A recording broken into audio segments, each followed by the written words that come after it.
Pangalawa, ay sabi dito, yun daw binigyan ng 5, tumubo din ng 5,000. Yung binigyan ng 2,000, tumubo daw ng 2,000. Yung isa tumubo ng 1,000, walang tubo. Kasi ibinaon daw niya sa lupa. Well, hindi naman kakaiba yun. Tandaan ninyo yung talinghaga tungkol sa isang taong nakahukay ng kayamanan sa bukid. Ang paraan nila ng pagtatabi ng kayamanan noon ay hinuhukay. I was surprised na marinig dito na sana inilagay mo na lang sa bangko. I don't know kung may bangko na noon. Nung panahon na iyon. Matagal na ito di ba? O nung panahon pa ng mga Romano. Pero may salapi naman. So siguro merong financial institution na during that time.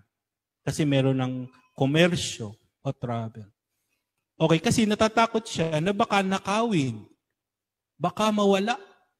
Kung paanong may mga magnanakaw. Sa talinghaga ng Panginoon, narinig din natin yung ginawa sa isang tao na tinulungan ng isang mabuting Samaritano. So pag pinagtagni-tagni natin yung mga kwento sa Bible, sa Ebanghelyo, mararanasan natin, malalaman natin, kaya pala may nahukay na ginto o nakayamanan dun sa bukid dahil pwede talagang ipon nila yung kanilang kayamanan to keep it safe. For some reason, baka hindi na nila nabalikan yung binaon nila, nahukay ng iba. Hindi po ba? Okay, pero kinagalitan siya. Tamad ka. Tamad.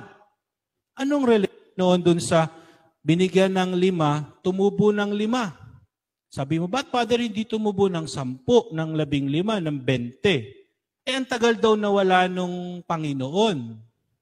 Hindi po yun ang pinag-uusapan. Ang pinag-uusapan natin dito, yung ibinigay sa ating talento ng Diyos, pantayan natin. Pantayan natin. I-maximize natin, ibig sabihin. Kaya yung 5,000, 5,000 din, pantay. Yung 2,000, 2,000 din, pantay. Yung iba ho sa inyo ay mga guro. Alam natin yung kakayanan ng ating mga estudyante. Kahit kayo mga magulang. Minsan yung mga bata, kaya pa, sadyang tamad laang. Hindi ho ba? Tamad. Ayaw linangin yung kanilang kakayanan. Hindi ho ba? Kaya sabihin mo dun sa bata, abay, anak, yan na may kaya mo. Kaya laay ba't ayaw mong gawin yung kakayanan mo? Tamad. Hindi ho ba? Kaya ang sinasabi sa atin ng ating Panginoong Jesucristo, sana pantayan natin yung talentong ibinigay sa atin. I-maximize natin dahil kaya natin. Yung 5, pantayan natin ng 5. Yung 2, pantayan natin ng 2. Not more, not less. Hindi ho ba? Ngayon, panghuli, actually, very rewarding po yun. Kapag yung talento natin, na-actualize natin, nagagawa natin, na-maximize natin, masaya na tayo, nagiging means pa ng ating livelihood. Monetary consideration is always secondary. Para po sa akin yun Kapag yung ginagawa mo ay batay doon sa iyong talento at masaya ka doon sa ginagawa mo. Because you can do it. Namamaximize mo yung potential mo bilang tao. Yung talentong ibinigay sa iyo ng Diyos, darating lang ng kusa yung monetary consideration. It will come. Pero ang mahalaga doon, ine-enjoy mo yung talent mo. Masaya ka doon sa inababahagi mo. Masaya ka dun sa naibibigay mo. That is your talent. Pinapantayan mo yung ibinigay sa iyo ng Diyos.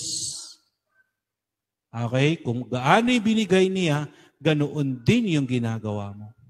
Sapagkat kasalanan ang pagiging tamad. Kasalanan ang katamaran. Totoo po yan. Okay? Sige. Una, to give us an example of a good steward, Christ our Lord gives us, okay, the example of a good wife. Ang masinop na may bahay, ang halimbawa ng isang mabuting katiwala. Payag po kayo doon?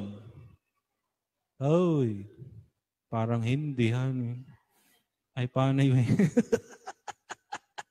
Tama po yan, ha? Alam natin yan. And then, pangalawa, tapantayan natin yung talent. Ha? Ba't hindi pa tumubo ng mas mataas pa? Hindi yun ang pinag-uusapan natin. Ang pinag-uusapan natin, kung anong ibinigay ng Diyos, pantayan mo.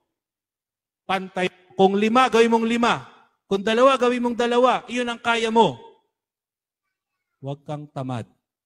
Dahil ang katamaran ay kasalanan.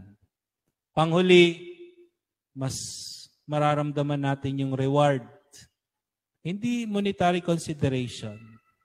Pero yung pagtingin natin sa ating sarili na na-actualize natin, no? Nakikita natin yung mabubuting bunga ng ating kasipagan. Amen.